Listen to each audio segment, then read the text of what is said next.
Hello everyone, welcome back. My people, propaganda government, they have started. So they have been sharing this particular video from this US envoy. This is Donald Trump in-law, right? So according to this man here, he said that they know that Boko Haram are killing more Muslims than Christians. You know Nigerians now, so they start digging. So this is when Tinubu was spotted with this particular man in France. So people are saying that he is Tinubu's friend and he is trying to do Tinubu's bidding by, saying that Boko Haram, they are killing more Muslims than Christians, that this narrative that there is a Christian genocide in Nigeria is not true. Like, what are we even saying? Why is this government so shameless? Like, they're supposed to be tackling insecurity. Look at how they are running up and down. Just to change the narrative, to say, hey, it's not only Christians, but there is killing. They admitted that there is killings in Nigeria. Why are they happy that US officials are now saying that Muslims are also buying and Christians are buying in Nigeria? That is not only Christians. Like, why is these people happy about this particular news? So someone said this, a Lebanese born Muslim, Masad Bolis, is not a US envoy to Nigeria, but was appointed by Donald Trump as Arab and the Middle East advisor. He lacks the competence and knowledge to speak on this issue.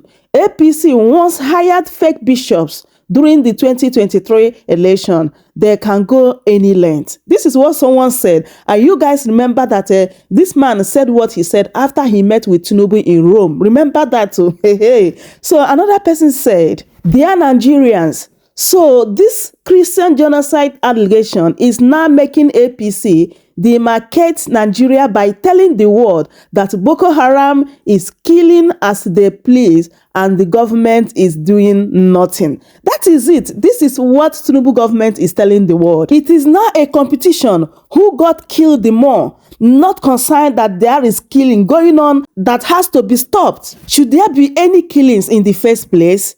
Like, this is the sign of a fair government. Like, these people, they are confused. They don't even know where they are coming from. They don't even know where they're going to. Nigerians, we are really in a big trouble. Let me allow you guys to take a listen and hear what this lawyer said here concerning the whole matter. Do wait to subscribe for more updates, like the video, share it, and also leave your thoughts in the comment section.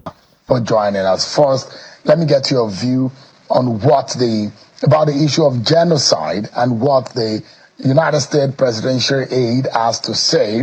What the government of Nigeria has been pushing is to let the world know that Ted Cruz and some other lawmakers in the United States are wrong, and that there is no deliberate attempt on a genocide attempt on the lives of Christian Nigerians. What do you make of that statement? Do you think it can be far-reaching? Trump government and the American Parliament might be able to reason on that note. Thank you, Seun. First and foremost, it is sad. It is sad that we are even discussing deaths of Nigerians, and we are saying that, well, it is not targeted at just Christians. It is indiscriminate. That for me, first and foremost, it's a mark below average on the government perform poorly. That people are being killed indiscriminately, but those killed are not just Christians. So I will agree. I will agree, if you permit me to say, yes, that people that have been killed, you can't really say that it is a certain religious group that have been killed. But the fact remains that Nigerians are being killed in droves. Nigerians are the ones dying. And while Nigerians are dying in droves, you see the governors, the elected officials, the president, they're driving around town in armored vehicles, in a barrage of police convoys, and the president is globetrotting. And now we're having to debate whether it is Muslims or Christians. Nobody is asking whether they are Muslims or Christians. Are they Nigerians? Should they die? should these people be allowed, for the fact that they are peasant farmers, should they be allowed to go back to their farm? And it is not just in one region of the country. It is everywhere.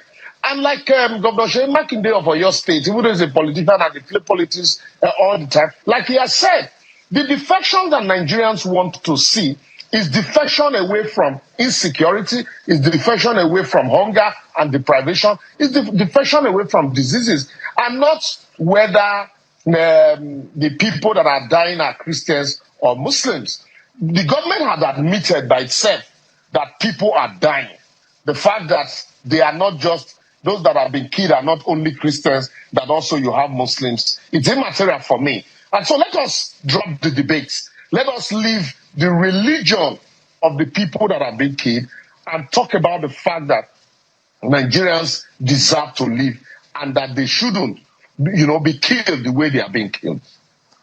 Look at the figures and those presidents' travels. What do you make of them? You see, it takes my mind back. I always say this, and people say I'm being hard on the government. No, it takes my mind back always, because this is the same government. They played opposition so well. Chief Obafemi Awolowo, in his time, God bless his soul, did say that the problems of Nigerians are so enormous that if voted into office, that he would not need to travel. He will sit down, fold his sleeves, and solve the problems. And that was at a time there was no internet, there was no social media. Now, with a click of the button, you know what is happening around the world. So we don't even need to go out to go woo foreign investors. If we put our house in order, foreign investors will come. People want to do business with Nigeria. We have the market, we have the population, we have the vibes, and we have the can-do spirit. What we just don't have is, the human, the leadership in terms of human resources in leadership. That's what we don't have. So this idea of attending summit here, globetrotting there, private visit, public visit, 192 days out of 166 days. So when you look at that and then people sit down and say, oh yes, Mr. President, the gains, they already seen the gain.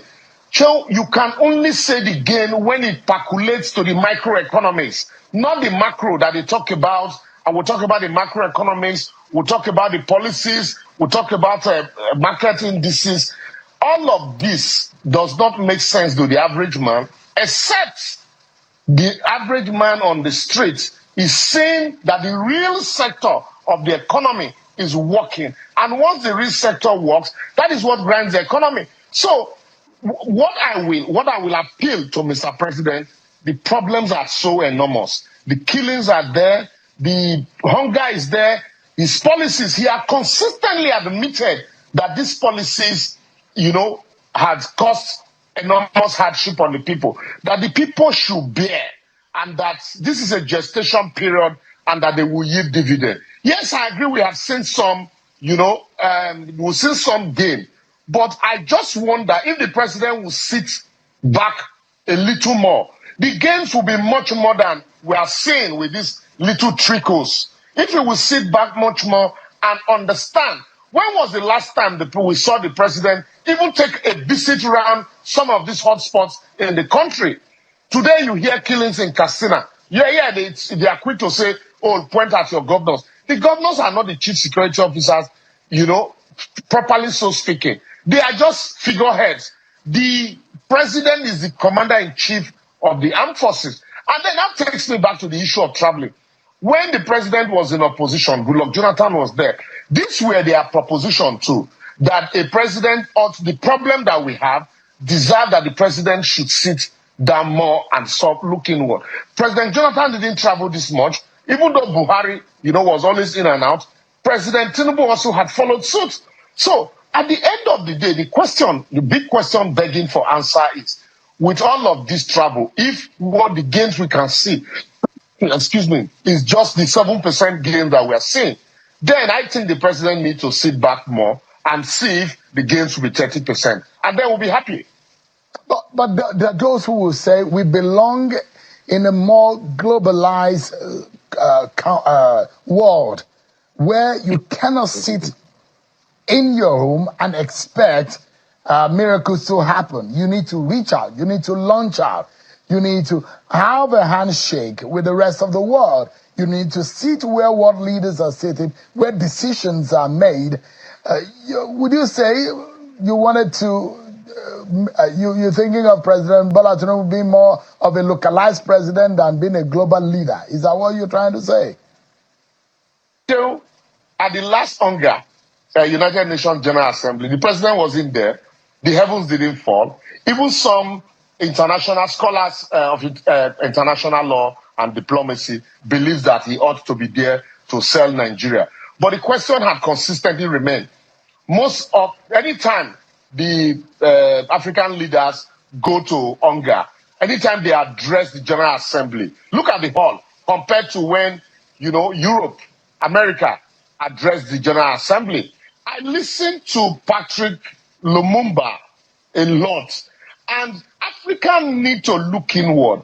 The same way the president needs to look inward. It doesn't make him a local champion. Rather, if he puts his house in order, if he builds good industries, if he sings good songs, and his people are happy, the world will create a path to him. He does not need to go cap in hand because they will give him terms and conditions. But the way we are now, we need to look inward. Barack Obama once said that the solution to the problem of Africa lies in Africa. The solution to the problems of Nigeria lies in Nigeria. This security that we are complaining about now, a lot of people have pointed accusing fingers at politicians. The challenges, the hunger, the deprivation, the inflation that we complain about, the scarcity, if you can rest it squarely at the doorstep of leadership. So leadership does not mean you going to shake hands across the world. It means first and foremost putting the right structures in place, and the world will come to shake hands with you. Did America have to travel around the world for them to create the kind of country that everybody now wants to get a visa to? So the challenge here is that our government really does not know when to hold back. Look at our governors. At every little opportunity, they attend parties abroad, they will tell you they went to woo foreign investors. They go see their families abroad, they will tell you they went for foreign investment. Now, there's a new what do you call it, a word in our lexicon, political lexicon, a working visit. The president, the governor is on a working visit to France. It's on a working visit to Brazil. So, and then what's the essence of the AIDS? Let me tell you, Sean, I had opportunity to attend a seminar by the county, Miami-Dade County, the international trade consultants in Miami-Dade County. And do you know that in that consultant seminar, the mayor wasn't even there. It was all the experts in their various fields that went for that negotiation, that went to sell their country. It's not until the mayor or the governor goes around begging people, come and invest, then that's when people begin to invest in your country. With a click of the button, show you are in Abuja, I am here, and we are communicating, we are talking. The last council meeting was hybrid meeting. Did everybody need to be present in the hall? So the world is seeing Nigeria. The world is looking at us. Ted Cruz, did he need to come to Nigeria to talk about the genocide happening, the killings happening in Nigeria? The answer is no. The question will remain that what the world is saying is solve the killings in Nigeria, solve the injustice in Nigeria, solve the hunger in Nigeria, solve the diseases in Nigeria. Mr. Oshoma, you look at it, 2024, President traveled 18 times. 2023, that he was appointed, he was inaugurated, he traveled 12 times. That's number of trips I'm making reference to. 12 trips he made in 2023, 18 trips in 2024.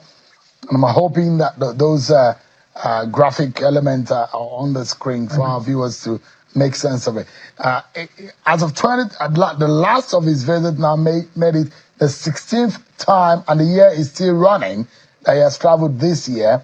So an entire 192 days that he has spent outside of Nigeria as of October 2025. So, Out of- and out of there was 160. this criticism of the Kenyan president when he was just sworn in, and they were calculating how much it cost the Kenyans for the president to travel abroad, and they were criticizing. And when people were talking about president's travel, there are those who say it is a necessity. This is for good governance in Nigeria. The president, and sometimes you even find the president and the vice president traveling at the same time for different purposes.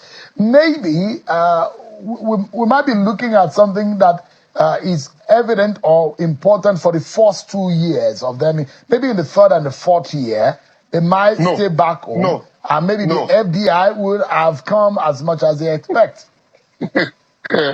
So you see, I always laugh.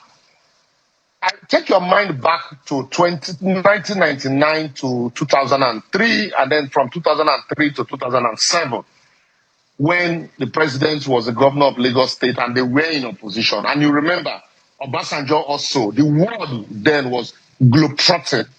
Obasanjo traveled around the world, and people said, his supporters said he was marketing Nigeria.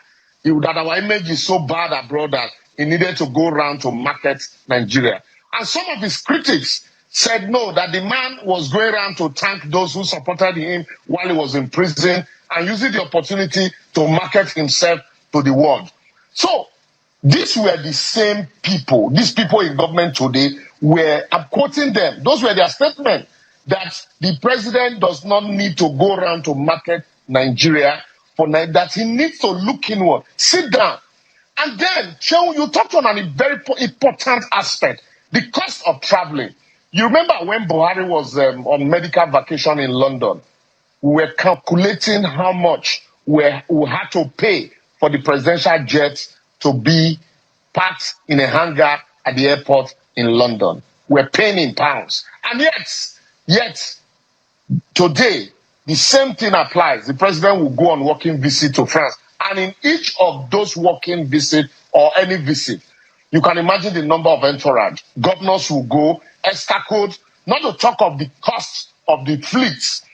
And then, in all of that, we are talking about tightening our belt. It's like we are at the structural adjustment program, SAP, of Obasanjo, of IBB era, where the government says, tighten your belt. The president is saying, I know that my policies have brought untold hardship on you. So please bear with me. These policies are the bitter pill we need to swallow. But people also, as much as people want to bear, they also want to see the president bearing. But the idea of when there is insecurity anywhere, the president, boom, is out of the country. It is so bad now that we no longer take insecurity. It has become so normal that tomorrow you hear that bandits kill about 10 people in the north. Some persons are kidnapped in the south. It just, occupy a corner in the newspapers. And nobody talks about it. And then the next thing, the government no longer issues statements about it. And then the next thing, the president is out of the country. Nobody's even talking about the cost these days. That's why I said, you have mentioned a very important aspect of this whole problem. So, we need the president to also, some of those costs of traveling, you can do it remotely. You can talk to investors remotely, plow those costs into critical sector. The world is diversifying into a knowledge-based economy. We look at our universities. These are the same universities that used to do student exchange programs with the best universities in the world. Look at our federal hospitals. Go to UCH Ibadan. That was the same. They tell you that UCH Ibadan, those days, the king of Saudi Arabia used to come attend medicals in UCH Ibadan. You won't believe it. But some of these costs, the costs for going on this foreign trade, on trying to woo investors, attending one meeting or the other, would be enough to put some of these critical sectors like health, some of our roads. I don't even want to talk about the roads because they are not motorable. You can't pass from Warri to Benin successfully now. Yesterday, it took the governor of Delta State to intervene, to flag off we are celebrating flagging off of the construction of road as if the road has been constructed. So that is how bad it is. And that's why if the president would sit back a little bit, take a tour around. Those days, government used to do meet my people tour. Take a tour around. Go also feel the pain of the people on the streets. Is it not the same Tinubu from Lagos? So why is it afraid of the streets? Go around these states, look at these places, and then you see for yourself. Forget about what your aides are telling you. Forget about statement from Bayon Onuga. And look at what is actually happening. And the president, I bet you, if he takes those approaches, he will reduce his traveling. All right. Let me get your view as a final conversation. So the U.S. has issued an advisory to citizens right here in Nigeria about a planned free Nnamdi Kanu or release Nnamdi Kanu protest in Abuja, and we understand that it will happen in some other states on Monday. And there are those who have criticized the prerogative of mercy list as released by the presidency. The Attorney General of the Federation has released a statement saying it's under review. Nothing is finalized just yet, and they will continue to work on it until they get a perfect and a final approval from the president. Now, they're saying if you could give clemency to some of these people on the list, why not give Nnamdi Kanu, decide on a non-prosecute on aim, withdraw the matter in court, and let there be a political decision to be made to release Nnamdi Kanu. In all of this, the decision or the list has been made, 175 people on that list. Some of them are kidnappers, thieves, corrupt people, and those who have killed people. Drug The dealers. question is, what do you make of the right of the president to exercise his constitutional duty? It has never been in doubt that Section 175 of the Constitution empowers the president to exercise that prerogative of mercy on anybody under any offense in Nigeria created by the National Assembly, including members of the armed forces. Nobody has doubted those powers. It is the exercise of those powers that people are worried about, considering the insecurity in the country, also considering the peculiar states and the position we are as a people. Lastly, considering where the president is coming from. You remember when Goodluck Jonathan granted amnesty to Alamesia, some of the president's aides and supporters and his party members said it was immoral, the height of immorality. And so today, people have been calling for the release of Nnamdi Kanu because Nnamdi Kanu, whatever he became, was a creation of the federal government. Whatever he became. First and foremost, it was the injustice in the land that led to the creation of somebody wanting to be a hero and wanting to rescue his people. And then subsequently, government started paying too much attention, unnecessary attention to him, and they made him a hero. And you can also agree that in other countries of the world, including America and Europe, when you are charged with terrorism of such nature, certainly sometimes they can even delay trial and play ping pong with it. Like some of the prisoners in Guantanamo Bay, even including France and the terrorist attack in France, and all of that. I agree. But then, with what we are seeing in Nigeria, somebody who was charged for drug dealing, young people who were charged for drug dealing in illegal mining in 2023, and then they just been convicted last year, and the president will grant them amnesty, and a politician will say that he will sign undertaking for them to be of good behavior. What are we telling the people? Is that, look, some of these persons are pawns in the hands of high-profile politicians. Somebody who are fighting insecurity, somebody who was convicted for selling arms, our arms, national assets, for jeopardizing the country called Nigeria, for selling us out. That person was convicted and he was granted pardon. Just the same way we gave blanket amnesty to thieves, kidnappers, criminals. And today we have taken it to an all-time low. So certainly when that happens, people are going to say free, grant amnesty to Lawrence Anini, grant amnesty to Oyenusi, grant amnesty to Monday Subo, or in fact open the prisons, let everybody go, because the people who took their time, for somebody who was convicted for fraud. So what are you telling the EFCC boss? What are you telling the young men in EFCC and ICPC who in some cases are having to be to face the pressure of compromise but refuse, and then they convict such persons, and then only for that person to be released by the president? So indirectly what they are telling them is that, look, you don't need to even bother about Nigeria. So that is why people are saying free Nnamdi Kanu, because it's also not different from the people you are afraid. And lastly, Seun, it is so bad enough that after the exercise of that power under Section 175, that now the Attorney General is saying we are reviewing. So which comes first? So we have placed the horse, we have placed the cat before the horse, and shamelessly, they are now having to review. It is good, at least. It is better late than never. Let them review. It shows that they hear the cries of the people. Welcome to Chamressy News TV.